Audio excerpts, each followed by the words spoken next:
welcome to the Blindfold Chess Podcast. Nazi Paikidze is a Georgian-American chess player who was born on January 27, 1994 in Tbilisi, Georgia. Paikidze's career as a chess player began at 4, and she started working with her first coach at the age of 6, quickly establishing herself as one of the most promising young players in Georgia. Chess was a part of the curriculum, and she said it was her favorite class.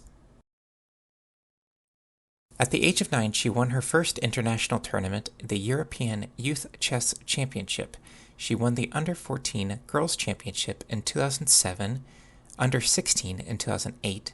She took home 12 medals in the European Youth Chess Championship, the World Youth Championship, and the World Junior Championship, including 6 gold medals. In 2009, she reached her peak rating of 2455, which placed her at 35th in the women's FIDE list. She became a woman Grandmaster and an international master in 2010. In 2016, Paikidze won her first women's U.S. Chess Championship. She finished the tournament with 8.5 out of 11 games. This victory was the first for a Georgian-American woman to win the U.S. Women's Championship. She repeated the feat in 2018 by holding off Annie Wang in an Armageddon game. Paikidze is also known for her advocacy work on behalf of women in chess. In 2017, she made headlines by boycotting the Women's World Chess Championship, which was held in Iran.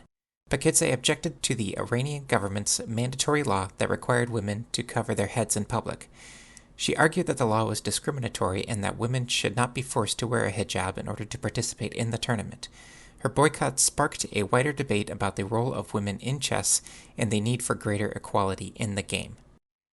One quote she has is, quote, "I will not wear a hijab and support women's oppression even if it means missing one of the most important competitions in my career," end quote.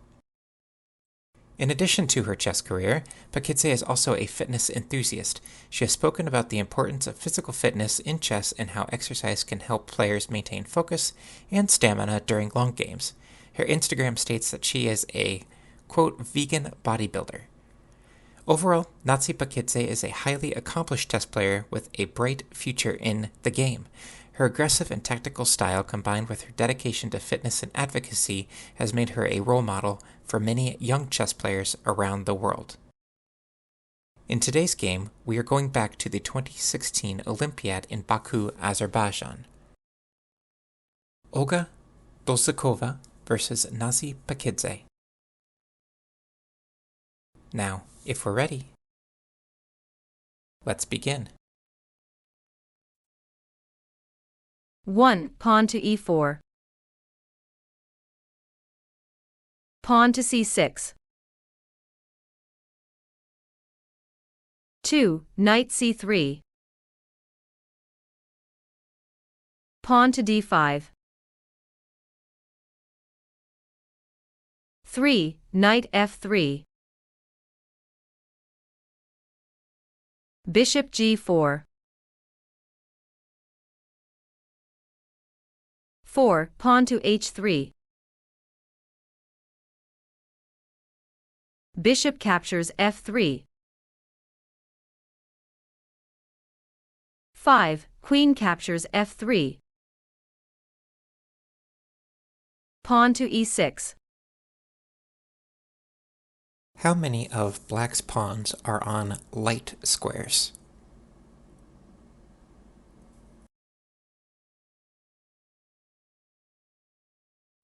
That would be 6 of them: b7, c6, d5, e6, f7, and h7. So it was good of Black to trade off the light squared bishop so it is not hemmed in and blockaded by their own pawns. 6. Pawn to d3. Knight f6. 7. Bishop d2. Knight b to d7. 8. Queenside castle. pawn to d4. 9, knight e2. Queen b6.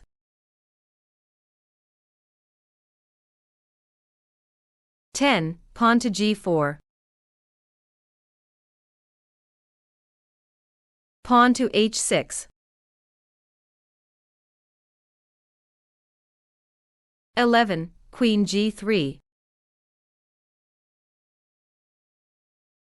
Queenside castle. 12, pawn to f4. Knight c5.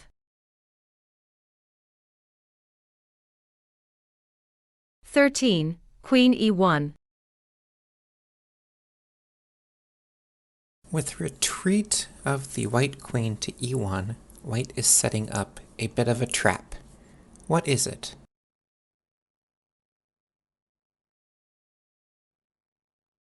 That would be the bishop on d2 moving to a5 to fork the black queen on b6 and the black rook on d8. Queen b5.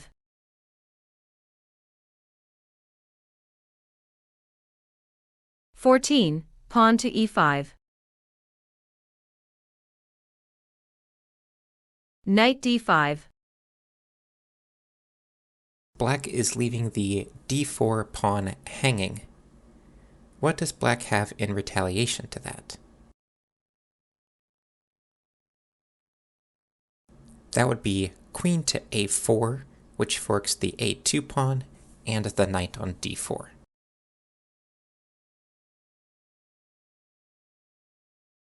15, pawn to b3.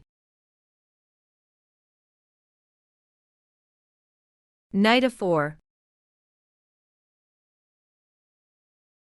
The black knight on a4 is currently en prise. What would happen if white were to play pawn b captures a4? That would be bishop to a3 checkmate.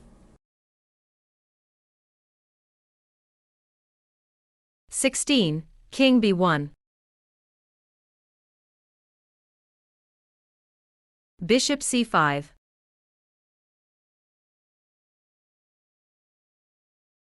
17, king a1.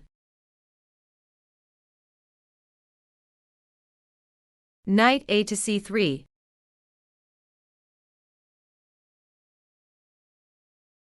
18, bishop captures c3. Pawn d captures c3.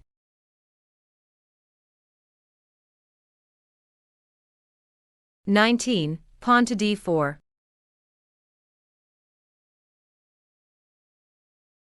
Queen a5.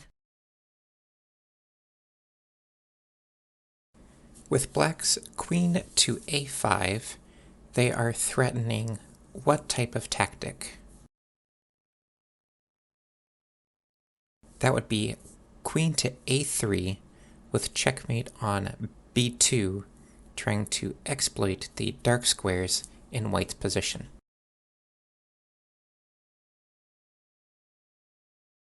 Twenty, rook h2.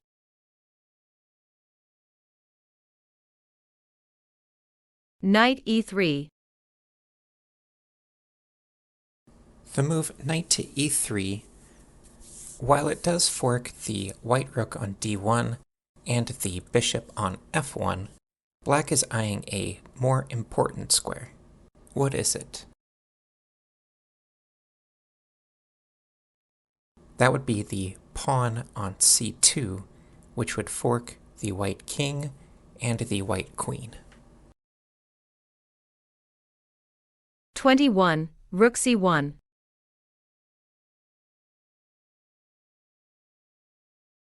Queen a3.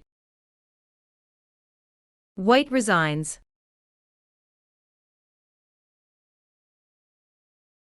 Black just has too many threats in this position for white to continue to play.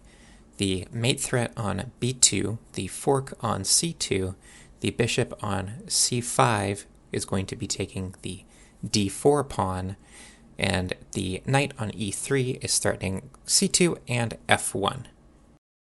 It is amazing to see how well Nazi leveraged her minor pieces in this game. If we look around move 14, we can see that both black knights are in the middle of the board, threatening to jump into white's position. The dark squared bishop is angled towards the white king. The black queen is angled at the white king, whereas all of white's pieces were shunted out of play on the queen side. White's dark squared bishop on d2 has no squares. The knight on e2 has no squares. The light squared bishop only has g2, but you're running into the light square wall that black had formed, and the rooks can't get into play, and the queen can't get into play. We all hope to see more of this aggressive style of play from Nazi in the future. Well, that is all that we have for this week. Tune in next time, where we will continue to work on our blindfold skills and look at another game of the Masters.